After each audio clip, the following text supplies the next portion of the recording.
tools of transformation, or why use tools for transformation, right? Welcome. I'm Michele Wildflower. We're on the Wildflower Woo Woo Show's 29th episode. And today we're talking about tools of transformation this whole month of March to celebrate Women's History Month.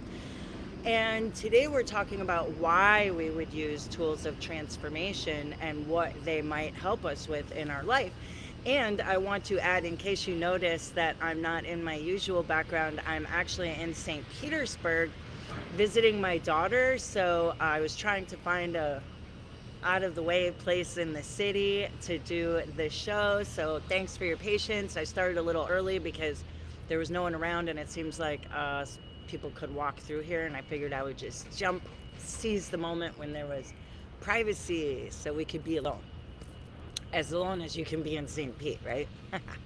Okay, so like I said, this whole month we're talking about tools for transformation. Today we're going to talk about why we would use tools for transformation. Next, the one after that, episode 30, we'll be talking about tarot cards. The one after that, we'll be talking about runes. And the one after that, we'll be talking about how to use pendulums. So why use these tools, right? For some people, they might go through their life and never use any of these tools and feel like everything was fine, and maybe everything was fine.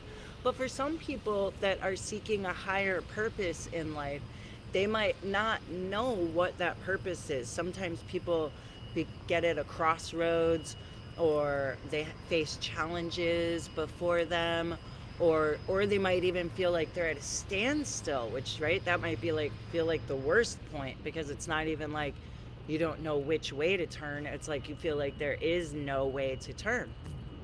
And if you're feeling that, you can use these tools of transformation to try to connect with the inner knowing within you. Because even if you don't know it, inside you, your soul knows what you're meant to do, what your purpose is, why you're here, if you're supposed to help people, if you're supposed to heal people, if you're supposed to bring new ideas to the world. Whatever it is, maybe you heal people through art, maybe you're an artist, maybe you're a poet, maybe you're a writer. There's so many different possibilities, and a lot of times in this world, in this day and age that we're in right now, it seems like our gifts or our specialties kind of get pushed to the side, and we just end up with a job that was convenient, or one that maybe our family told us, I think you'd be really good at this, you should go to school for this. Or maybe your friend told you, I think you're good at that and you should do this. But sometimes when we listen to other people, we might gain some insight, right? But sometimes when we listen to other people, we actually lose sight of our own inner knowing and being able to figure out what is the best for us, because there's just so many voices and so much coming in, and so much advice and wisdom that people are trying to tell us. And actually, any of the answers that we seek are going to come from within us. And if that seems crazy to you or hard to believe, or you're like, how would I even find out? That's what the tools of transformation are for. And that's what I want to talk to you about this whole month. To celebrate Women's History Month, I want to talk about ways that we can connect with our inner knowing, that part of us. It's our intuition, like you could call it your soul, your purpose, your calling, right? And sometimes people actually will have some idea and know what their calling or their purpose is, but they're like, I would never be able to do it because of the situation I'm in. And maybe that could be a possibility for right now, this future that they're in right now. But we know that days are going to pass, and that time is going to go on, and either we can focus on making the changes that we want to make and transform our lives in the way that we want to see it transform, or we can just stay put in the situation that we're in and tell ourselves that we'll never get out of it and there's nothing that we can do to get out of it. And if you feel that way, first of all, I'm really sorry, because that's that can be I don't want to say hurtful, but it can almost be a hurtful position to be in, because it kind of hurts to like not know what why? Just why, basically. Why? You just have the answer why. And if you're someone, first I would always recommend meditating, because that's a great way to connect with that inner knowing. But for some people who feel like meditating is a challenge for them or something that they want to work on, but they would just like something else that they could do first, I always recommend meditating. But if you wanted to do something else, then you could use these tools of transformation. And it actually, actually you don't need any of them. You don't need any of them. But if sometimes it's fun to like play with cards or runes, and it's like a fun activity. Something that you like to do is play with your spiritual tools, open up your spiritual toolbox and check out what's in there and see what calls you first, and pull a card and have it end up that it like totally goes along with what happened to you that day. Or you get a card and you're like, I wonder what this means, and then it turns out that just like something in the card happens, that coincides or resonates with you, and you remember, or a rune or something like that, a message, anything. There's so many synchronicities in the world, and if we start paying attention to them, and you start actually asking your guides or your higher self or your inner knowing, your intuition, whatever you want to call it, if you actually start asking them to give you some inclination of your purpose or some signs or something like that, then they actually will.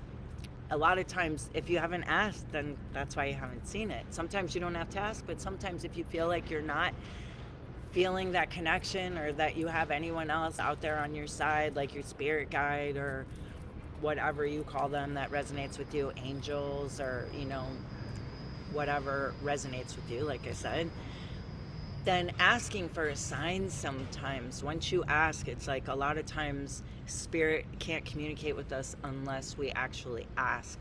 So if you ask for a sign, a lot of times you'll get one. And sometimes you can be so specific in your question that you say, if phrase it whatever feels comfortable for you, but say you said, if that was the case, then I want to find a white feather somewhere, or I want to, see a blue jay, or whatever it is.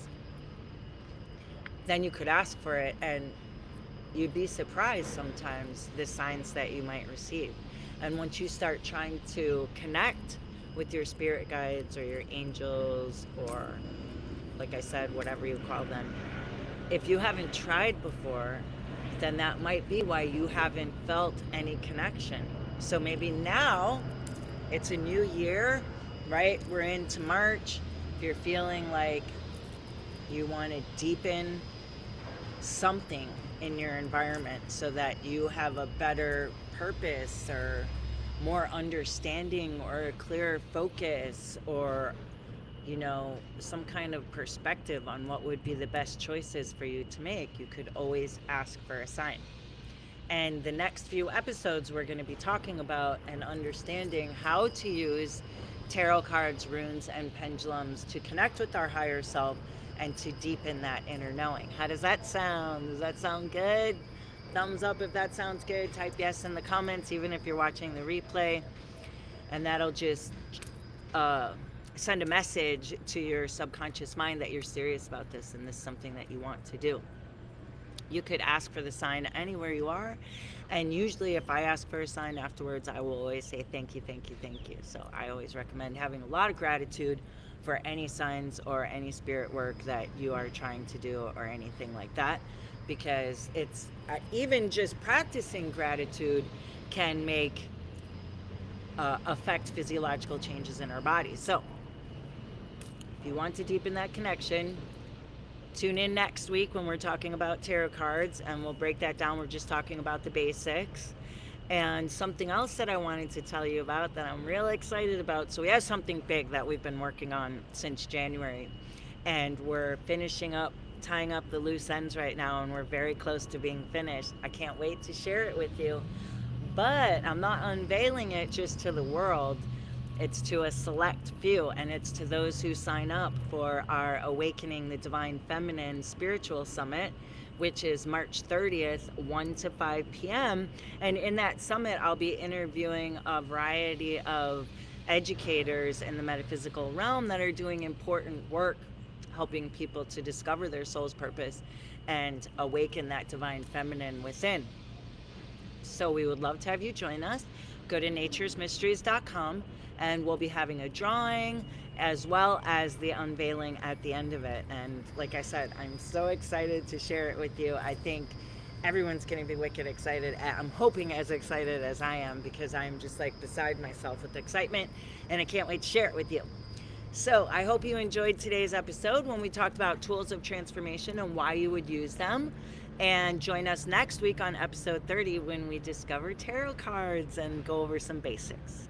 And thanks so much today for taking the time to open the door to your spirituality. Take care.